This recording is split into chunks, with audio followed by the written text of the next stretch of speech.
एक बार गंभीर होकर के सोचिए, सीरियस होकर के सोचिए कि आखिरकार चल क्या रहा है। देश के प्रधानमंत्री, भाजपा के तमाम प्रवक्ता बीते 24 घंटों से एक बहुत बड़े मुद्दे पर खामोश हैं, या बोल भी रहे हैं तो वो बात नहीं बोल रहे हैं जो बात आनी चाहिए। देश के CDS chief of defence staff Anil Chauhan, general Anil Chauhan, वो विदेश जाते हैं सिंगापुर में, और सिंगापुर में एक नहीं 2 इंटरव्यू देते हैं। और पहली बार देश को आधिकारिक तौर पर पता चलता है कि भारत और पाकिस्तान के बीच में जिस वक्त में जंग के हालात बने हुए थे, उस वक्त में भारत के विमान गिरे हैं। यह बात, इतनी महत्वपूर्ण बात, यह हमें देश में पता नहीं चली, देश की सरकार ने नहीं बताई। यह बात हमें विदेश से पता चलती है। यह बात सीडीएस वहां इंटरव्यू जाकर के कहते हैं। अब इसको लेकर के पूरा विपक्ष कह रहा है कि आखिरकार मसला क्या है। कांग्रेस ने मुख्यतः इस पर मोर्चा खोला है। कांग्रेस कह रही कि जो बात देश की सरकार को बतानी चाहिए थी, वो बात देश की सरकार ने छिपाई क्यों। और दूसरी बड़ी बात कि जिस तरीके से उस वक्त में रिपोर्टिंग करने वाले पत्रकारों को ट्रोल किया गया, धमकियां दी गई, उनकी खबरें डिलीट करवाई गई, क्या अब वो लोग माफी मांगेंगे? ये अपने आप में बहुत अलग बात है कि सही खबर छाप करके भी द हिंदू अखबार ने, और मुंह से आप पाकिस्तान से बात करने की बात कर रहे हैं। और जहां तक सवाल है किसने क्या किया, मेरा भाई मरा है पाकिस्तान से लड़ते हुए।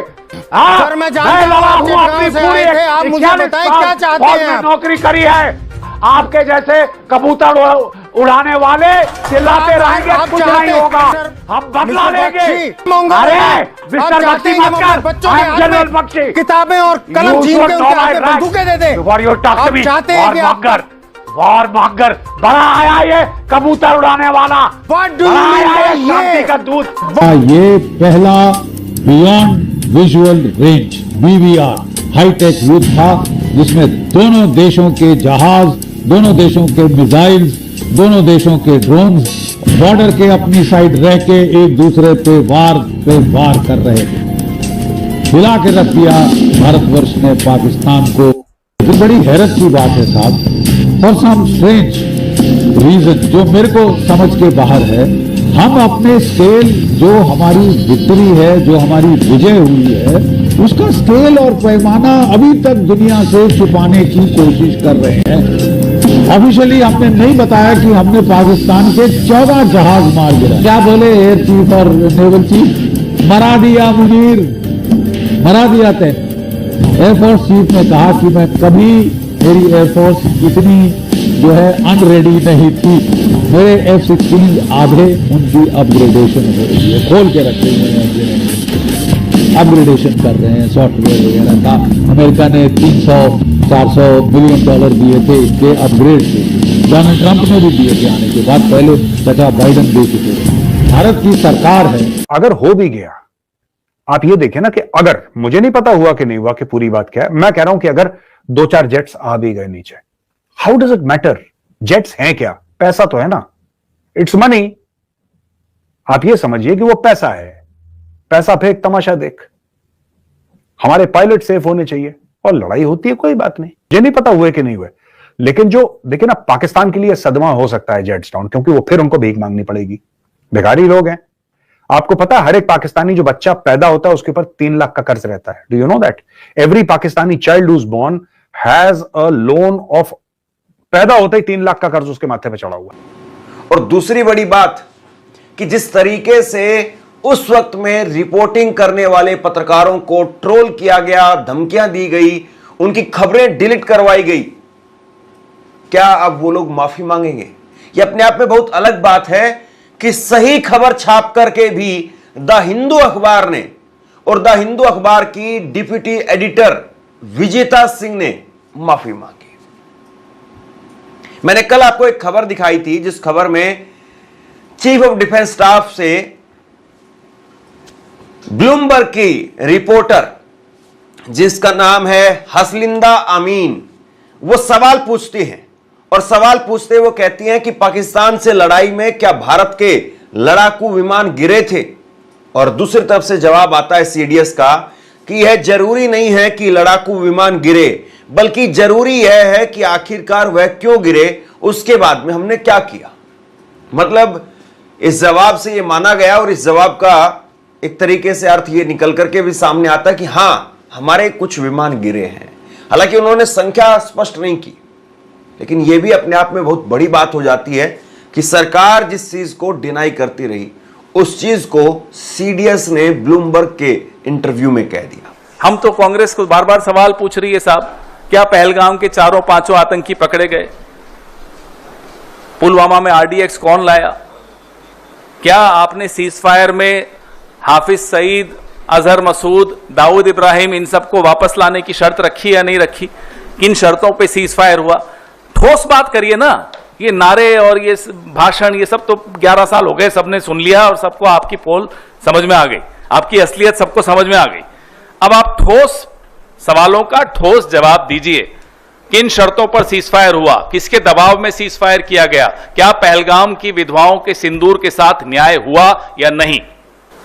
क्या पाठ सीखे गए? जो कि सीडीएस साहब ने भी कहा खुद की, उससे क्या सीखना है वो बड़ी महत्वपूर्ण बात है। इस पे अब आने वाले दिनों में मुझे लगता है चर्चा होती रहेगी, लेकिन अब कम से कम सवाल पूछने वाले को शायद अब राष्ट्र विरोधी नहीं कह पाएगी बीजेपी। तेजस 84 आने थे, अगर 84 तेजस आ जाते तो भी एक समझ लीजिए काफी हमारी स्क्वाड्रन्स की जरूरत पूरी हो गई होती। समझ लीजिए 8-9 स्क्वाड्रन्स आ गए होते। अब वो एचएएल उसको सप्लाई नहीं कर पाया, शुरू में कावेरी इंजन की प्रॉब्लम थी, तो हम लगभग 20 साल पीछे हैं। ऊपर से ये advance multi medium range commercial combat aircraft है अमका, जिसको आप कह रहे हैं, तो उसमें भी यही कहानी है कि उसका प्रोजेक्ट भी डिले होता जा रहा है। जब ये जो तेजस डिले हुआ, अब उसका जो डेल्टा विंग है, जिस समय उसे 1989 के आसपास कंसीव किया गया था, वो अपने समय की बेहतरीन टेक्नोलॉजी, लेकिन आज 2024 में वो 1990 के समय की टेक्नोलॉजी उतनी बढ़िया नहीं रही। हमारे पास आएंगे तो उनका उपयोग होगा, लेकिन हम अब तो एडवांसमेंट में भी नहीं है इस समय। और हम चलिए, आपने 2-3 बातें कही अनुमा जी। विंग कमांडर और एक कई साल कई दशक नौकरी करी इंडियन एयरफोर्स में, पहली महिला बैच में थी इंडियन एयरफोर्स में। 2-3 बातें कही, मैं भी आगे उनसे और कुछ सवाल पूछूंगा, लेकिन मैं 2-3 बातें इनकी बता रहा हूँ। एक तो उन्होंने कहा कि हम 20-22 साल पीछे हैं। बहुत दुर्भाग्यपूर्ण बातें हैं, ट्रैजिक बातें हैं, मुझे करनी नहीं चाहिए, मैं किसी का मनोबल नहीं गिरा रहा हूं, लेकिन 20-22 साल हमारे देश की एयरफोर्स पीछे चल रही है, ये उन्होंने कहा। दूसरा, उन्होंने कहा कि जो तेजस विमान हैं जो आज हमारी एयरफोर्स में इंडक्ट होने शुरू हुए हैं, 1990 के दशक में इनको कंसीव किया गया था। उस वक्त ये आप कह सकते हैं सुपीरियर टेक्नोलॉजी थी, अब नहीं।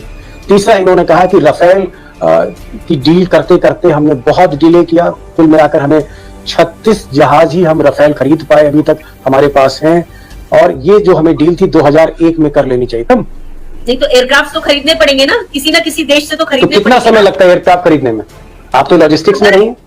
जिस तरह का डील मोदी जी ने की थी उसमें तो वो 4 साल के अंदर आ गए। उस डील में हमको ट्रांसफर ऑफ टेक्नोलॉजी नहीं मिली, यानी कि हम किसी काम के नहीं रहे। वो 36 ही जहाज रहेंगे, हमें टीओटी नहीं मिला, ट्रांसफर ऑफ टेक्नोलॉजी जो बड़ी एक शर्त होती है वो नहीं मिली। तो हम क्या करें? मैं ये कहूंगी कि सुखोई 57-5 ये अपने समय का बहुत एडवांस जहाज है, इसको 5th जनरेशन प्लस कहा जा रहा है, सब मान लिया मैंने, लेकिन रशिया तो अभी पाकिस्तान के साथ डील करता हुआ देखा गया है, तो उसका हम क्या अर्थ समझे? मतलब जो केवल हमारा एक अलाय होता था, हमारा पार्टनर होता था, वो तो पाकिस्तान के भी पास जा रहा है। तो इस समय हम ये कैसे मान लें कि जो जहाज वो हमें देगा वो उनको नहीं देगा?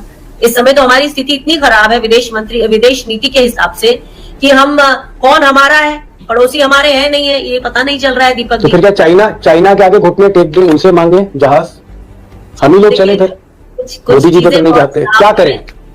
हम इस समय one front enforced reinforced war लड़ रहे हैं।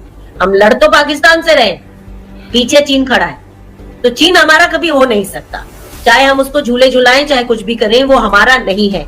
हम आज भी 2500 किलोमीटर से ज्यादा चीन हमारे सीमाओं में बैठा हुआ है, उसको कहीं बफर जोन कहता है और वो सोचता है कि हम डफर जोन के लोग हैं।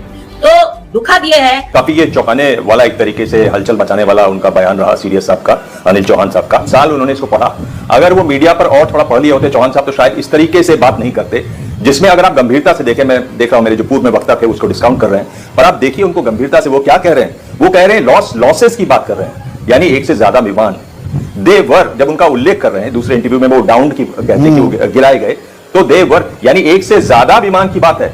पिछली बार मैंने आपसे कहा था कि सबसे ज्यादा बड़ा सवाल यह है कि क्या हमारा रफाल PL-15 उसका इस्तेमाल हुआ। वो एक बहुत बड़ी बात है, क्योंकि देखिए दो देश जब आपस में लड़ते हैं तो दुनिया भर के बाकी देश उस पर नजर गड़ाए रहते हैं, ये देखने के लिए कि अत्याधुनिक हथियार कौन से इस्तेमाल हुए, किसके इस्तेमाल हुए, किसके कामयाब हुए, किसके फेल रहे।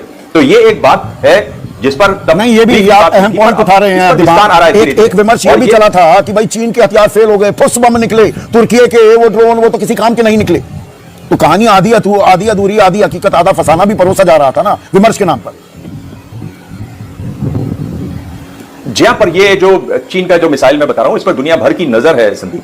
ये मिसाइल ऐसा है, जब ये विमान से अलग भी हो जाता है तो इसका अपना रडार है, उसके हिसाब से मिसाइल चलता है। जैसे ही अलग होता है उसके बाद इसमें एक बूस्टर है जिससे इसकी गति और तेज होती है। 5 मैक मतलब आवाज से 5 गुनी तेज इसकी रफ्तार है। तो काफी ऐसा मिसाइल है जिस पर सब देखना चाहते थे, तो पहली बार कहा जा रहा है कि यहां इस्तेमाल हुआ। अगर इस पर और विस्तार आता, मुझे लगता है विस्तार आएगा जरूर आगे। सीडीएस साहब ने जो कहा, मुझे लगता है कि वो इससे बचते बहुत अच्छा होता।